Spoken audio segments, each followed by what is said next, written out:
Hi, my name is Morgan Harrison, and I am presenting my Global Water Crisis project.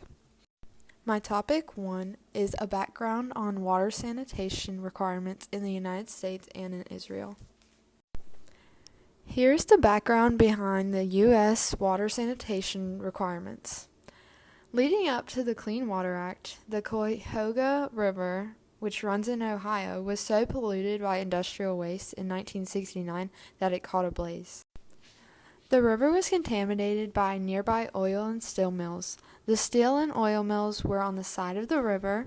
It was usually coated in oil slicks and bubbled like a dangerous stew. Rats would float by, their carcasses inflated to the size of dogs, which is crazy to me. People were fine with the pollution because it meant the industries were thriving at the time.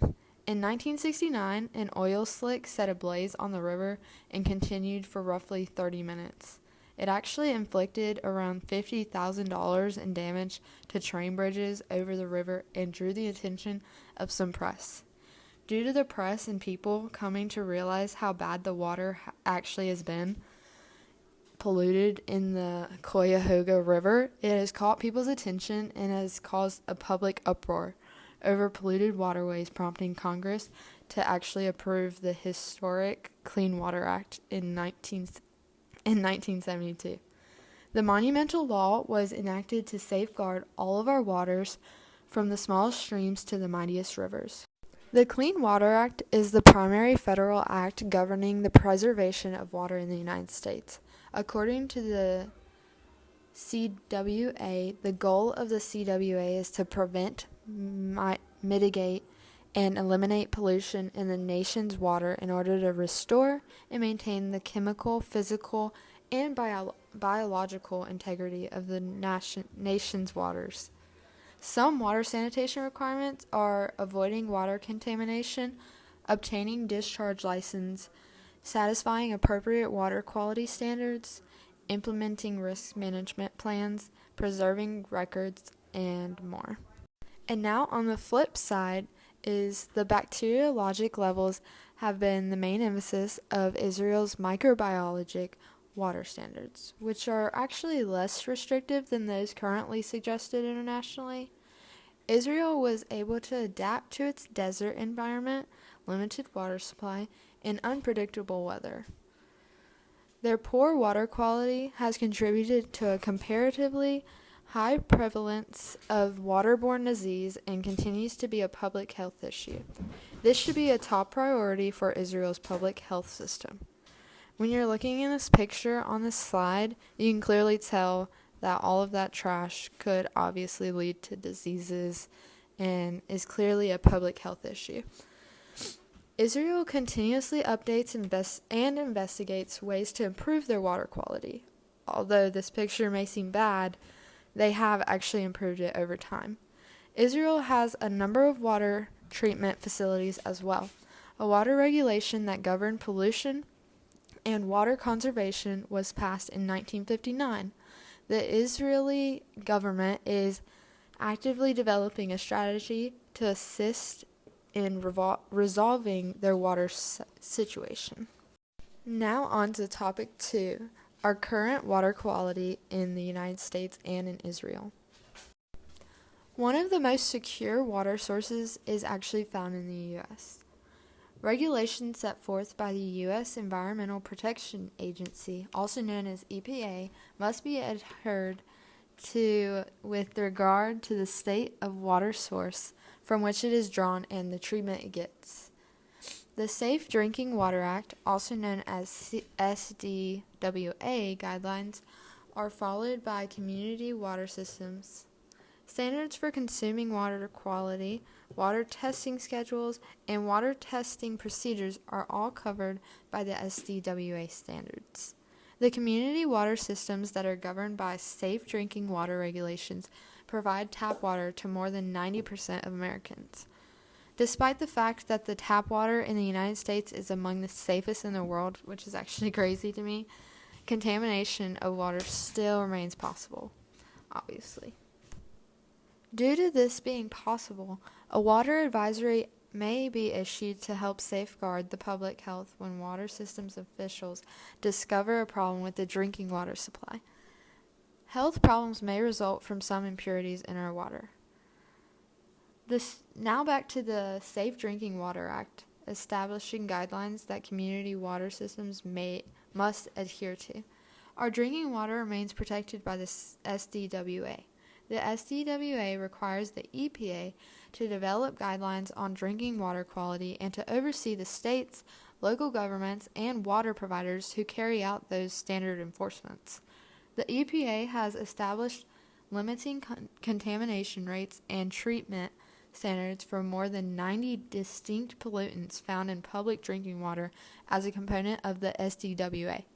Without the SDWA, our water would be full of pollutants and would be considered unsafe to drink. Now on to the current water quality in Israel. We all know that water is a key necessity to our survival, and Israel has experienced an ongoing water scarcity for many years. Over time, the ongoing scarcity for their water has continued to worsen and develop into a crisis that is believed that by the next summer, fulfilling municipal and residential water needs might become challenging. Due to Israel having a renewable water deficit of nearly 2 billion cubic meters, which is about equivalent to the state's annual usage. Israel has set up a regional THM stripping facility during the last 3 years that will help with the renewable water deficit. And it will help by lowering the concentration of THM for end-user pipes. This goes to show that even though they have poor water quality over the years, they have worked hard to improve their water.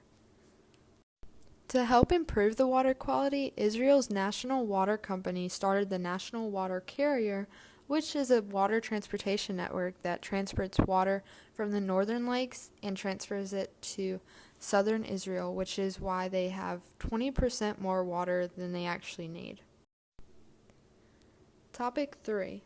Causes of reduced water quality in the United States and in Israel. Major contributing causes to reduce water quality in the United States would be from both pesticides and fertilizers utilized on the ground to treat the vegetation surrounding lakes and rivers. In order to maintain plant life in their fields and around bodies of water, many Americans use these pesticides and fertilizers. Both of these substances have the potential to leak and poison lakes and streams. Human and animal waste is a further factor. Drinking water systems may get contaminated by sewages, introduction of hazardous and dangerous bacteria. Large oil spills and oil leaks cause contamination as well. Now on to Israel's causes of reduced water quality. They consist of Israel's population growth, faulty sewage treatment, exploitation of natural resources, and improper runoff have all contributed to decreased water quality. Throughout the past several years, Israel has experienced a persistent drought. As a result, the lack of precipitation that Israel has been experiencing for several years now has caused a decline in water quality over time as well. Topic 4. Effects of reduced water quality in the United States and in Israel. Now on to the effects. The United States has minimal to no effects of reduced water quality due to its high water quality. However, some consist of waterborne illnesses, which are primarily brought on by bacteria present within the water. Many of these bacteria have the potential to make people experience symptoms such as throwing up, having diarrhea, etc. In the United States, becoming sick from water is highly uncommon, yet is still not entirely unheard of. Now on to Israel. The implications of poorer water quality are very different. In addition to illness, poor water quality also occurs when overcrowding occurs, and other rural regions only receive a partial water supply, leading to numerous deaths from dehydration. Topic 5.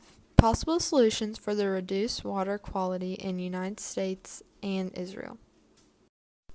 The United States water quality can be improved in a number of ways. To protect waterways and water bodies, the United States currently has laws and regulations in place.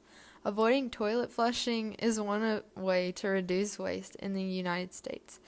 Although toilet water is reused and filtrated, dumping debris down the toilet may pollute the water. Therefore, Americans can lessen water contamination by avoiding flushing their waste down the toilet.